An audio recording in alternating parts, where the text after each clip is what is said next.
Welcome to this month's Hometown Heroes episode. Today's hometown hero is someone who is quietly changing lives in a very real and very practical way. I'm talking with Rachel Osborne Cox from Dress for Success, Northwest Arkansas, an organization that does so much more than just help women find something to wear. They help women rebuild confidence, step back into the workforce, and walk into new chapters of their lives feeling capable and seen and supported.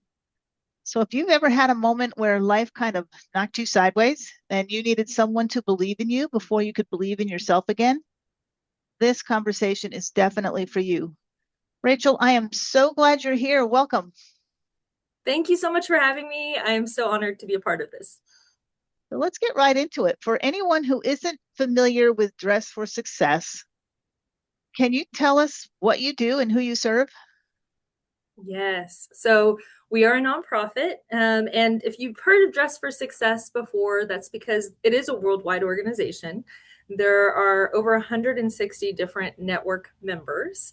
But here in Arkansas, we are the only one. And so we don't get any like funds from global or anything like that. All of our 501c3 is here in Northwest Arkansas. But what we do is we offer 100% free services for individuals who are trying to kind of get to the next stage in their life. It might be that they need a job or a career. It's maybe going back to school, whatever they can do to become economically independent. And so we work with individuals to help them get to where they want to be. And it's a really incredible opportunity to be a part of somebody's journey in that way. Okay. So, when I first met you, you were working with a different organization. How did you personally get connected to this mission? Yeah, it's a great question. So I actually was born here in Rogers, so I was like, yeah, hometown heroes. And we won't say how old I am, but I've been here for a few decades. But I started my career in Northwest Arkansas in nonprofit when I was really young, and I've worked at several different nonprofits throughout the years.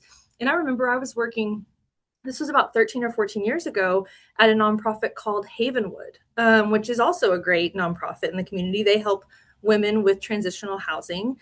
And we had an invitation to go to this thing called Dress for Success that was kicking off. And they had told us, what it was to help women kind of elevate into their careers and find a career and have a livable wage. And I thought, man, that is great. And so I thought back to myself when I was a young single parent.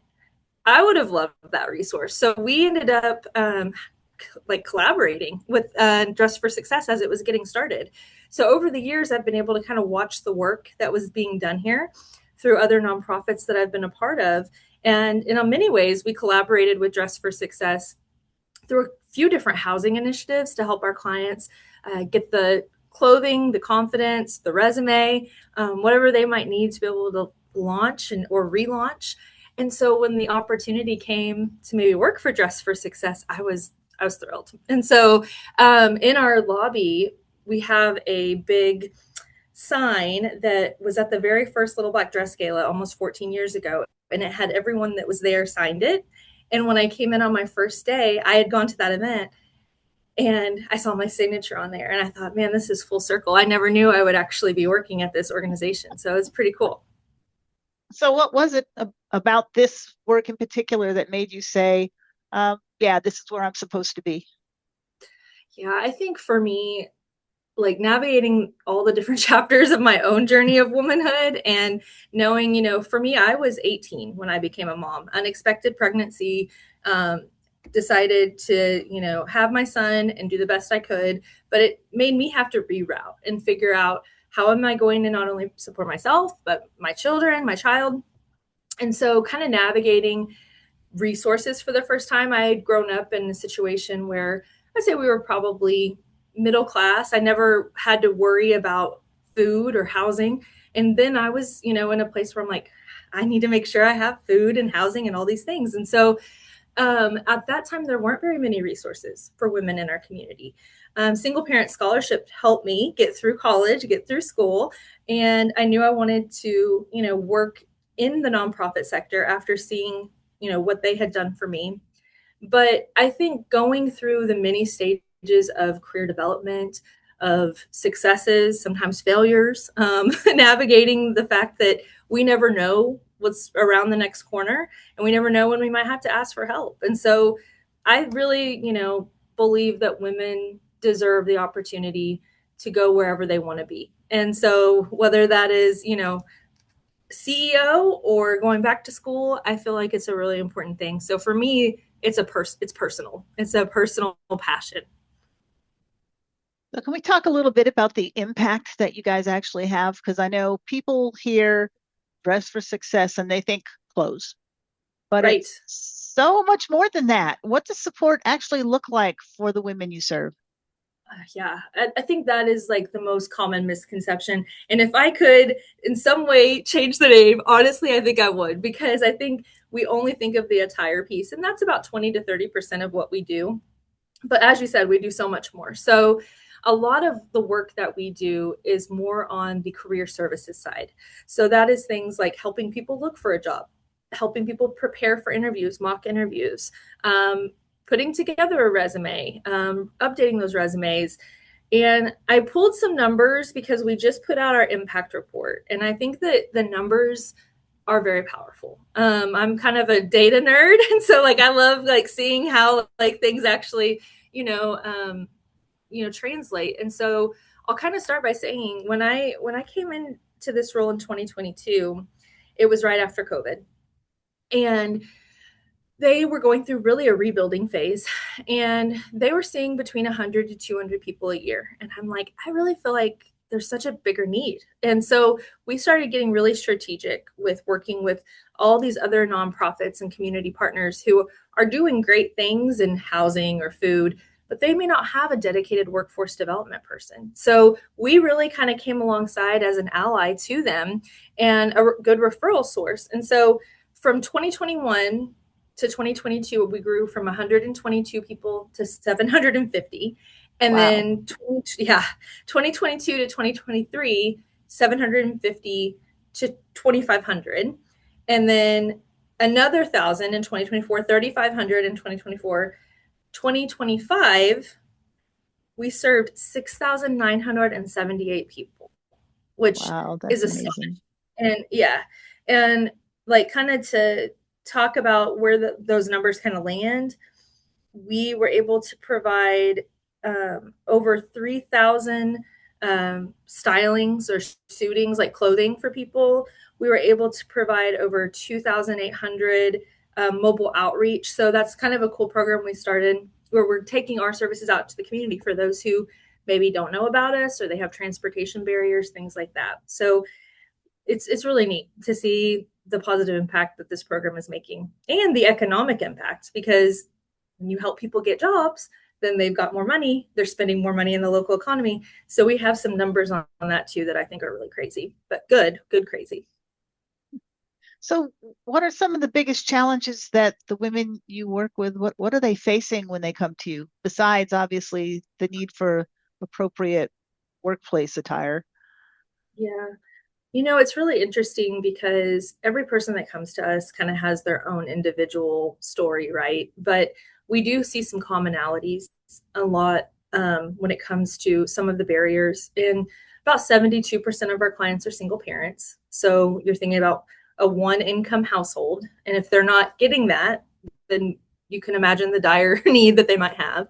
65% last year told us that they had survived some form of domestic violence. And I think that too is a really important factor, because you're not only working with a population that needs a job, but you're also having to help them rebuild who they are and their confidence and making sure that they know how capable they are to reach their dreams. Because after surviving something like that, it can deplete your identity. And so, and then we have about 50% of our clients disclose that they have one or multiple disabilities. And so some of those might be disabilities that, people think of when they hear the word disability, physical disability. But a lot of times, there's invisible illnesses, chronic illness, depression, anxiety, and those are real things that individuals are working through, and they do affect how we present ourselves in the workplace. And so those are also like challenges that we work alongside them to navigate. Yeah. So what does a win look like in your world? I mean, even a small one, Yeah. what does it look like when you say this worked? Yeah, yeah, like success is so different for each person too, and that's what I have to tell my team like all the time. Sometimes success is, the obvious things, right? Like yay they got a job, or yay they enrolled in school. But sometimes success is things like yay they are making eye contact with us, and this is our third meeting, and their first two they were too scared to even look us in the eye. Sometimes success is, those little things. And sometimes, Melody, it's the big, big things. Like we get to hear how people's lives change so rapidly when they start bringing in an income. So we've had women who are living in their cars who got their first apartment. We have had, women who were in their 50s and 60s and didn't believe that they could restart, who are graduating college for the first time. So I would say success is personal to that person, but of course we actually, ask, things for our grants and stuff, metrics of did you find employment? Are you raising, your income? Are you still having to receive other supports? Were you able to move off of them? So there are some, metrics we track, but I would say it's hard to put a finger on this is it, because that's so different for each person. Do you do you have a story you can share that really kind of stuck with you that shows why this work matters? Yeah. Every year we have a group of our former clients who apply to be a part of what we call our Success Ambassador program. And that's a program where, people can volunteer, it's all voluntary, but to be a part of kind of the next level, maybe they've already achieved whatever success looks like for them, and they want to encourage and inspire the next person who, um, needs some services here in our success ambassador of the year. So every year we pick one of those people to represent us more like at our events and speaking capacity and stuff like that. Our success ambassador of the year from last year, I'll share a little bit of her story. She, incredible woman, but went through a lot throughout her lifetime. She was a human trafficking survivor here in Northwest Arkansas. People don't think those issues exist, but they do. And that path, especially with what we're seeing in global news and all of that right now, that took her down some dark roads. So she was trafficked for over 20 years. In that, she also formed drug addiction because the people that were trafficking her, like that was part of it. They wanted them to be drugged, which is it's hard to talk about. But that actually got her arrested. Her drug use did, which was actually what broke her out of trafficking. And so she said that even though that was such a horrible thing, that was the thing that helped her escape being trafficked. And so she went to prison and got sober while she was in prison. And she has her faith journey that she walks, and she got out of prison and got connected with some great local resources. One of them was Dress for Success. And so we were able to really walk alongside of her during that initial time of her, what is life like? Because she went straight into that trafficking when she was 18, 19 years old. So now she's, in her 40s and trying to figure out what does life look like. And so she got a job at a local nonprofit and worked there for a few years. And now she works for a local trafficking awareness nonprofit called Hub of Hope. And she goes around and tells her story, and she works hard to help trafficking victims move to survivorship. And it's just an incredible story. So she's very inspiring. I wanted to share hers because she shared that last year publicly, and I'm really proud of her. It is an incredible story. I can't imagine. And you're right. Yeah, we don't think about trafficking here really, but just like we don't really think about homelessness here or anything, but it's here. We're no different than any place else. We're a great Yeah. place to live. We're a great community, but it's still here. Yeah, it Oh, is. my goodness. So what's something that maybe people don't realize because listening to you talk about her, What's something Yeah. that they don't realize about rebuilding that confidence and that identity, after a tough season? I think that the biggest thing is that it may not be a one time somebody comes in here and gets all their needs met. And we work alongside of people for as long as they'll let us. And so typically we walk alongside someone's journey for 6 months to a year. We have some people who have, come in and maybe we help them dream for the first time in many years. And they tell us when we ask, what did you want to be growing up? What did you want to be? And they said, well, I wanted to be a nurse, but I'm in my 50s now and I've never worked in healthcare. I don't have any education. And so we say, okay, well, you got to find a job now. Let's see if we can get you an entry level job in healthcare. Let's also see if we can get you enrolled in school. Are you willing to do that? So we've walked along some people throughout 2 or 3 years of college or, skill certifications, training. So sometimes we get to be a part of people's journey for longer. But I think that's such a honoring things that people let us in. And so I would say that every single person that comes to us is different. One other thing I think is important. I know I've talked to you about some kind of more extreme cases or clients, but I think another thing that we hear a lot is that I don't feel like my needs are big enough for Dress for Success. Like I don't feel like, like I, you know, in bad enough shape that I need this. But they need supports, but there's that shame factor. And I would say that our program is for everybody. It's okay if you have a job, but you're scared to talk to your boss about something. You can come in here and we can coach you through that. This is a program for all women, and it doesn't matter what season of life you're in. We're going to help you and meet you where you are. So I think that's something I hear sometimes too, that people are, especially with stay-at-home moms that are wanting to get back into the workforce. They're like, well, our family has an income. I don't want to take a service away from somebody else. I'm like, we're here for you too. Like, come in. Like, we will help you. We do everything by appointment only, but we want all women to know that they have a seat at the table here. So what do you think changes first for most women? Their circumstances or how they see themselves? Ooh, that's a good question. Of course I'd like to say both, but I would say it really depends on the individual. I do think that a lot of times the belief in someone is slower than the action. So I think when we can help start them, on the right action, the right course, their belief then grows because then they start seeing that, they were capable. So I do think sometimes, right action happens before right thinking. But, I would say that it's definitely individualized based on the person. But I would say a lot of times women face that imposter syndrome. And, um, that's just something we work alongside and continue to break down those barriers and help them realize they are capable.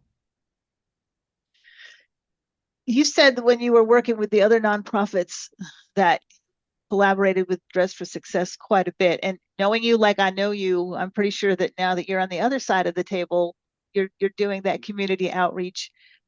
How is Dress for Success working with local community and employers and other organizations? That's a good question. So I would say about 70% of the clients that we see are referred to us by another nonprofit or community organization. And that really is because we work really hard to be collaborative. I've been in this community a long time, as you know. One of my very first jobs in the nonprofit sector many years ago, I won't say how long, was at United Way. And I was on kind of a different side altogether of grant making. And so we would see hundreds of proposals flood in every year. And the year that I was with them, one of the key things that I saw was the nonprofits that were working with other nonprofits versus the ones that were more siloed.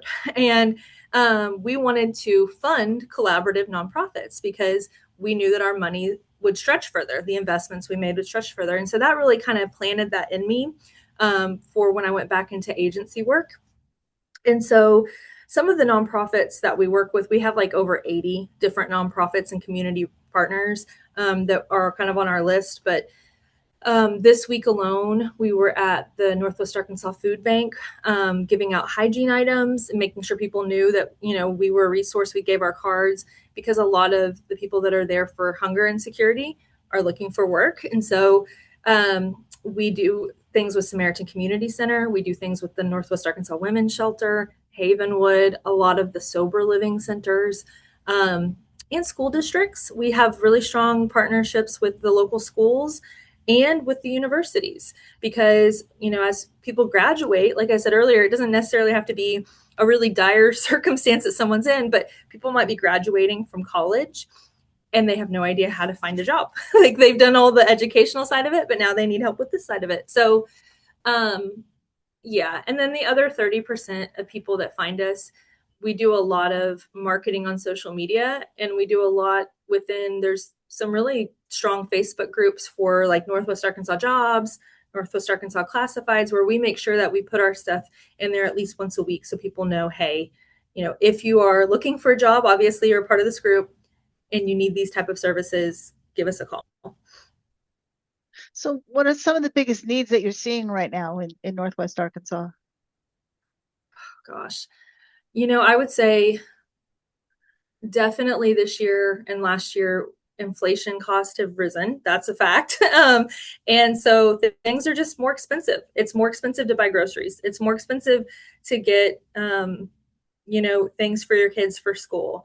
The overall cost of living is getting higher. And while Arkansas is still lower on a national level, this little corner of the state, it can be pretty expensive for people, especially those who have grown up here or who are not coming from major cities or major, metropolitan areas. And so I would say, just the rising costs of things. As a nonprofit, obviously, we struggle to make sure we can maintain and get enough funding because our services are free to the public, but we have to raise those funds so that we can keep the lights on and have staff and have, the items that we distribute and things like that. But I think probably and that impacts the giving community too, right? So like when things cost more, people don't have as much to give back. And so I think it all kind of trickles back to that. Something you said kind of stuck with me because I actually say it myself quite a bit. I didn't grow up here, but I've been here 30 something years. So yeah. And I do say it a lot when I meet people in the nonprofits, and that's if I wish I'd had something like this. Where were you guys when I needed you? So if someone is listening right now and thinking that, they're thinking, man, I wish I'd had something like this. What would you want them to know? That their story matters and that their resilience, even though this wasn't there then, is a key opportunity to give back to those who need it now. And so I would say, for me, like I said earlier, I wish there was a dress for success when I was getting started. I wish there was a lot of different things, but when you see those resources available now, plug in. Like your people's expertise and talent and time are always needed, especially in nonprofits. And I would also say, let's say there's a need out there that you see that's still not getting met. Because we have some of those too, that I hate that we don't have more resources for men in a lot of things. Because when I have male clients that come in for career services, I can see men for career services, but we don't have clothing for men. So that can become an obstacle. I say if somebody has a dream or a vision or see the gap in service, I've always said, if you see a problem, what are you going to do to solve it? Like how are you going to be a part of the solution? And so if you don't have a solution for it, then you're just adding to the problem. So I think, encouraging people to get involved in their community is so important, whether it's volunteering, donating, or just being an advocate and spreading the word about great resources that are available.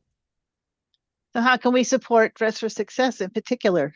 Donating, volunteering, spreading the word. What do you need?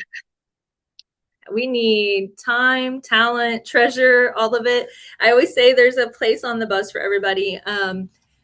We are a really small team. There's only 6 of us on staff. And as you heard, over almost 7,000 lives last year that we worked with. And so I would say we always are looking for volunteers.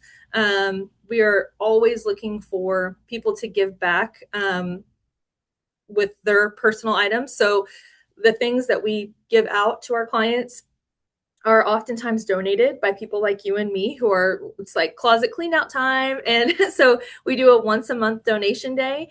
I think sometimes people think their items are not nice enough because they assume that everything we give out here are blazers or business suits, but that's not the truth. I tell people, bring your jeans, bring your tennis shoes, bring your sweatshirts, because whatever we can't use here, we do mobile outreach events to pass on forward. So we keep up the career closet at the Benton County Jail. We do clothing kits for the Northwest Arkansas Center for Sexual Assault, things like that. So there may be items that we can resource in other ways.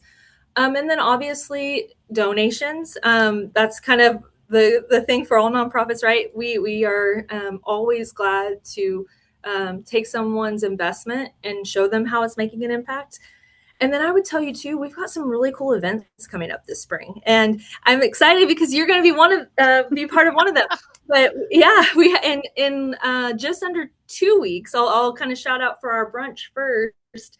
March is Women's History Month, and every year we do a success stories brunch where some of the women who have come through our program will share that morning. We'll have an executive women's panel. We'll eat some great food. I think we've got 10 to 20 seats left. So if anybody wants to be a part of that, they can connect with us. But then our even bigger event that you're going to be part of, that I'm super excited about, is our Empower Her Conference and Expo. It's a women's conference on April 30th. We're going to have over 50 amazing speakers. You are one of those amazing speakers. And it's going to be an all-day event where women and allies can come and sign up for specific training sessions throughout the day. A great way, if your employer sponsors training and development, to really connect with other leaders in the community and learn. And it's going to be wonderful. So we've got tickets on sale for that too. Yeah, I'm excited about it myself, to be honest. Yeah, I I'm want to meet excited all too. these. I want to meet all these great women. I didn't get to go last year because life was happening. Yeah, So it does. It does. But yeah, no, I'm so excited you're going to be a part of it. And I know that, you have so much experience that you'll be able to really help women in our community, like, find more of their personal identity. And I'm excited for that. oh, I've reinvented myself so many times. It's not even funny. I know. I know that's a part of the journey for sure. So, what kinds of donations or support? What makes the biggest difference? Because I know for me, if I'm going to go give up my time or my money, I want to make sure it's going to the right place. So, what actually makes a difference? Well, I would say we actually operate on a really lean budget. So our budget is like $340,000. So you think about 340,000, that sounds like a lot, but It's not. with, yeah, not really. When you think of other nonprofits in the area too, I kind of laugh because, like I said, I used to be on the grant making side, and there are lots of nonprofits that have smaller budgets like ours, but there's also a lot of nonprofits that have multi-million-dollar budgets. And I would dare to say that we are probably serving more people than a lot of others. And we're doing it in a way that is making a direct economic impact to the community. And so I think, what I always say is we offer a hand up, not a handout. And so we are helping people become economically independent. And the more we can help people increase their income, the less that they are in need for supportive services in the community. And that lowers the overall threshold of costs. And so I would love for people to consider donating to Dress for Success, and even calling me and just saying, hey, I'd love to come take a tour. I think that's another piece. When people can see, like, with their own eyes, the work we do, it makes it personal. And then similarly, like with the clothing, there's a lot of great places that will take clothes, like thrift shops and things like that. And I love to thrift, so no hate on that in any way. But I think for me, when I donate my clothes, and I know that that's going to help somebody, that they're not going to have to pay for those clothes. They're going to get to keep those clothes and get to maybe find a job because of that. It makes me feel good. And so I hope people will take that and realize too that, this is making a direct impact. So where can people find you and learn more? Yeah. So our website is probably the best spot, dfsnwa.org. We are also on Facebook, and it's DFSNWA on Facebook. On Instagram, it's Dress for Success NWA. And we're on LinkedIn also, Dress for Success Northwest Arkansas. I definitely think our socials do a good job of putting information out daily. So they can also go to our website, like I mentioned, and sign up for our newsletter. We send out a monthly newsletter that kind of talks about everything that's going on that month. And we always love to share those successes so that people can see how their donation is truly making an impact. Great. Can we talk about you for a minute? Sure. Yeah. I know this Oh, work can be heavy sometimes. yeah. And like I said, I've known you for a little while, and I've seen take everything to heart. So what keeps you going? I mean, especially like when you're telling the story about the woman who was trafficked for 20 years. I Yeah. cannot imagine the emotions involved in that whole episode. What keeps you going? That's a great question. And I think the reality is, for those of us who have been in nonprofit for a long time, and there's not many, like, because there is a high burnout rate in this sector. I would say, it's really an interesting study that most people burn out in this sector after 3 years. I've been in it for 22, and I think the one thing that has consistently helped me is having a strong support network. I was lucky enough in my early 20s to really learn the value of mentorship and having those supports with people who have been where I've been or who know enough about what I've done that I can call them and say, hey, is this normal? Like, is this like, how should I be looking at this differently? That don't give me subjective feedback, but they give me objective feedback. So people who they're not going to be affected by the outcome either way. And so they don't mind being a little more constructive with me if I need that. And so I think those body checkers, or however word that, have been really important to me. I also think it's just important that, that work-life integration. I used to be really bad at working nonstop, not having a good margin between work and life. And several years ago, it was probably in my early 30s, I had a health crisis. And someone told me, Rach, you're going to have to stop taking your work home with you. You're going to have to take time for you. And so this has been about 10 years ago. And this is silly, but I still have it. And it's actually like right outside my door. It's the 2 trees method. And I don't know if anyone's heard of this or not, but one of my mentors told me you need to pick out 2 trees. You need to pick out a tree outside your office, and you need to pick out a tree in your neighborhood. And when you leave your home, you have all the way until you get to that tree to think about all the things going on at home.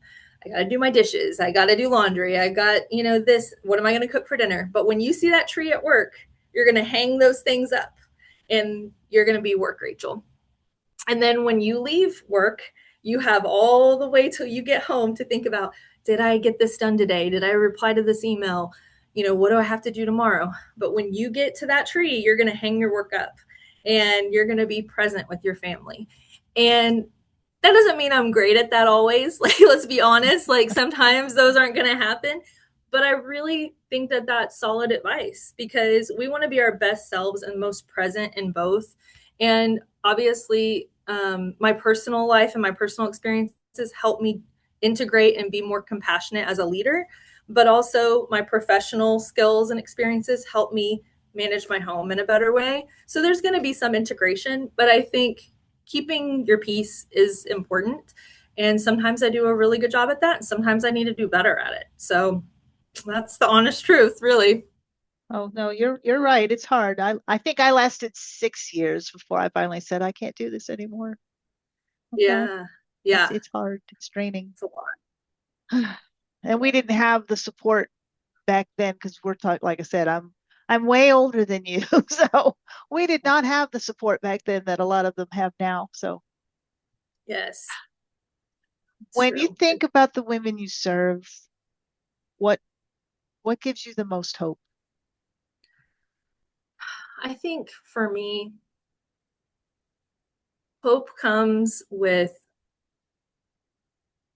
the next generation and those who have come before us, obviously. But I see a lot of young people who are using their voices in so many big ways that I wish that could be amplified. And I love that our next generation feels that way. But it wouldn't have happened without all the people who went through and broke those glass ceilings to let young women have the voice they have today. And I kind of laughed last year. We had a panel, and we're bringing this panel back to our women's conference, but it was generational communication.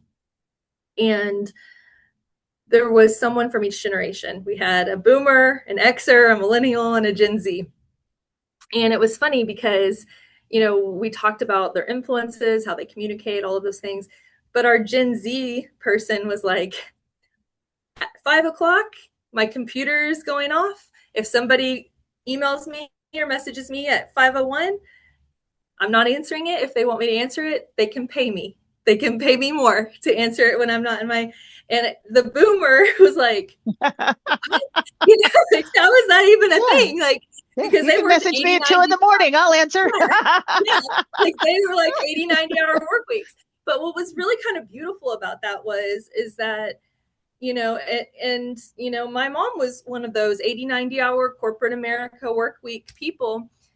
But had she not broke through a lot of those glass ceilings, had a lot of the generations not broke through, we wouldn't be able to say, pay me equally, pay me for my work. Like that wouldn't even be a thing. And so I think it gives me hope when I see women who aren't afraid to take risk, but are also appreciative for the women who have paved the way for them to be able to take those risks. So, Thank you. yeah, really, like, I'm one of those boomers that worked 24-hour days so that you can yeah, say, yeah, after 5 o'clock, I'm not answering. yeah. And I'm kind of in the middle, right? Like, I'm a baby Gen Xer. And so I'm like, yeah, but then, don't talk to me after 8 because I'm old and I don't want to be like, bothered. Like I've got to like get in my, zone at that point. So it's kind of interesting how each generation kind of takes it a little different. But it's because, I can't remember what it was, like this generation ran so that no, this generation walked so this generation could run, or whatever it was. Yeah, So I thought that was really interesting. Yeah. that is cool. So if you could leave your listeners with one thought, just one thought about confidence or second chances or starting over, what would it be? Yeah. I think it would be that if you're still breathing, then you still have time to rewrite your story, whatever you want it to be. So, but no one's going to do it for you. Like, there's no one that's going to come and save you and fix it for you. Um, but the power that they have within them is unlimited. And so I just think, there's that quote that says, every saint has a past and every sinner has a future. And I think that's a cool quote, whether you're spiritual or not. I'm like, all right, I can get down with that because we don't know, what the next thing is. I went back to school for my master's in my late 30s. Like, go do it. Like, the sky's the limit. So I'm always there to cheer people on. That you are. It's one of the things I've always admired about you. I admire you too. Like, you definitely inspire so many of us. Well, Rachel, I thank you so much for the work you do and for the way you just show up for the women who are rebuilding. I mean, Thank you. they're out there trying to rebuild their lives just one little step at a time, and you're right there walking beside them. So what you and Dress for Success Northwest Arkansas are doing, it's a powerful reminder that, confidence isn't just something you're born with or it's something that you feel. It's something that can be rebuilt with the right Yeah. support and the right people. So if you're Yes. listening and you want to get involved, you want to support, you want to donate, you want to learn more, I will make sure that the links are in the show notes. And to everyone tuning in, this has been another Hometown Heroes segment where we're shining a light on the people, right in their communities who are making real differences, one life at a time. So thanks for being here, and we'll see you in the next episode.